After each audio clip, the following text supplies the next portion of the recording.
फितरत से करीब होना और नेचुरल लिविंग इख्तियार करना ये एक चीज़ नहीं है। पाकिस्तान में और दुनिया में भी बहुत सी जगहों पर बड़े एक्सपेंसिव रिजॉर्ट्स हैं, हिल्स के ऊपर, हिल टॉप के ऊपर।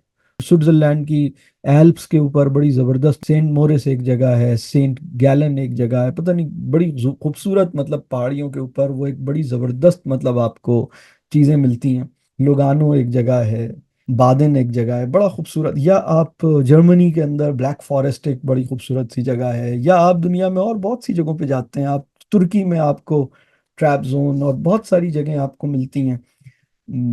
पाकिस्तान में भी बहुत सारी जगहें, मतलब आपको बहुत खूबसूरत जगह नजर आती हैं।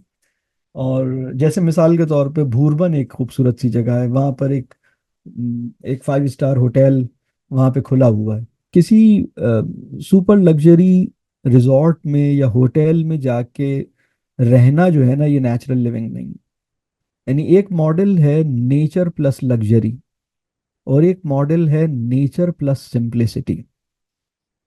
ये दोनों बिल्कुल अलग पैराडाइम्स हैं। नेचर प्लस लग्जरी अगर है तो आप नेचर से करीब तो हैं, लेकिन नेचुरल लिविंग नहीं है।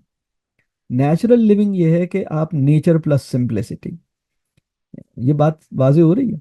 देखिए, मैं इसमें चंद बातें अर्ज करूं। हमारे यहाँ एक कुछ दोस्त अहबाब आए हुए थे, शाम में एक छोटी सी नशिस्त थी, तो एक वैसे ही हम बाहर आ, खुले ओपन एयर में बैठे हुए थे, और असर से पहले हम बैठ गए थे। कुछ 4:30 से एक सिटिंग हमारी शुरू हुई थी, और फिर आ, असर का बीच में वक्फा था, और फिर तकरीबन मगरिब से पहले तक चली। तो जब हम ओपन एयर में बैठे हुए थे तो हवा नहीं चल रही थी।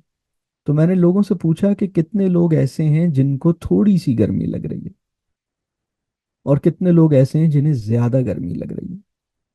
तो जिन्हें थोड़ी सी गर्मी लग रही है, बहुत थोड़ी सी गर्मी, और वो उसे महसूस भी नहीं कर रहे, तो इसका मतलब ये है कि अल्हम्दुलिल्लाह वो सही लाइफ स्टाइल के अंदर हैं, इसीलिए उनको इस माहौल में थोड़ी सी, मतलब या तो नहीं लग रही या बहुत थोड़ी सी लग रही है, और क्योंकि हवा बिल्कुल रुकी हुई थी। लेकिन अगर उन्हें बहुत गर्मी लग रही है और बहुत बेचैनी हो रही है, तो इसका मतलब ये है कि वो, मतलब सही तर्ज जिंदगी में नहीं है। बात समझ आ रही है? तो उनके लिए अनबियरेबल है ना। देखिए, अल्लाह के फजल की एक सूरत है विंड। अल्लाह के फजल की एक और सूरत है जिसमें अल्लाह विंड को कम कर देता है और फिर विंड को रोक देता है। तो जब विंड रुक जाती है तो हमारी बॉडी से पसीना निकलता है। तो ये अल्लाह का फजल है कि बॉडी से पसीना निकल रहा है। पसीना निकलने के नतीजे में आपकी स्किन रिफ्रेश हो रही है, आपके बहुत सारे सिस्टम्स जो हैं आपकी बॉडी के, वो वर्क कर रहे हैं, अल्हम्दुलिल्लाह। तो ये बहुत कीमती चीज़ है। तो गर्मी भी अल्लाह के फजल की सूरत है, हब्स भी अल्लाह के फजल की सूरत है, तेज हवा भी अल्लाह के फजल की सूरत है। अब और हवा का रुकना या कम होना भी अल्लाह के फजल की सूरत है। टेम्परेचर बढ़ना और कम होना अल्लाह के फजल की सूरत है। अल्लाह के फजल की वो सूरत तो कबूल करते हैं जो हमें अच्छी लगती है, लेकिन अल्लाह के फजल की वो सूरत जिसको हमारी बॉडी के लिए प्लीजिंग नहीं होती ना, तो उसको हम एक्सेप्ट नहीं करते, हम उसे फजल की सूरत ही नहीं समझ रहे होते। इसको ठीक करने की जरूरत है। ये बात समझ आ रही? तो नेचुरल लिविंग का मतलब यही है कि फितरत उसका जो सोल्यूशन दे रही है ना, वो कबूल कीजिए। तो नेचुरल लिविंग की अब मैं कुछ प्रैक्टिकल साइड आपको बताऊं। जब आपको गर्मी लगती है तो उस वक्त जब आप एसी खोलते हैं, तो अच्छा, बहुत से लोग तो ऐसे घर में रहते हैं जहाँ एसी खोलना बंद करने का इख्तियार भी उनके पास नहीं है, मतलब वो ऑल द टाइम एक सेंट्रली एयर कंडीशन, वो टेम्परेचर का मेंटेन्ड है उस जगह का ना, वो तो एक अलग ही दुनिया है।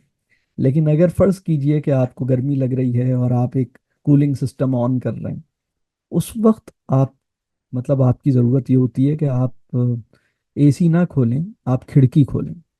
तो नेचुरल लिविंग ये है कि आपने खिड़की खोली, और लेकिन थोड़ी देर के बाद आपको फिर गर्मी लगी, तो अब एसी खोल लूं? नहीं, अभी भी एसी ना खोलें। अब क्या करें? अब आप दूसरी खिड़की खोलें, क्योंकि एक खिड़की खोलने से हवा क्रॉस नहीं हो रही थी, दो खिड़कियां खोलेंगे, अब हवा और बेहतर हो जाएगी। फिर मजीद गर्मी लगी थोड़ी देर के बाद, अब क्या करूं? अब खोल लूं एसी? तो अब मतलब आप एसी क्यों खोल रहे हैं? पंखा खोल लीजिए। वो बर्दाश्त खत्म हो गई। अब जैसे कहीं जाना है तो मतलब पैदल जाइए, तो नहीं, चूंकि गाड़ी है तो हम गाड़ी पे जाएंगे, पैदल नहीं जाएंगे। तो ये जो मसला पैदा हुआ है, इसको थोड़ा सा हमें ठीक करने की ज़रूरत है। सबसे अच्छा जो एयर कंडीशनर है वो है जो हज़रत आदम अलैहिस्सलाम के ज़माने से अल्लाह ने दिया था। उसे दरख्त कहते हैं। यानी वो, यानी दरख्त क्या है, वो एयर की कंडीशन को इम्प्रूव करता है ना। और जो इस वक्त का मॉडर्न एयर कंडीशनर है वो तो कंडीशन ऑफ एयर को खराब करता है ना। बात वाज़ेह हो रही है।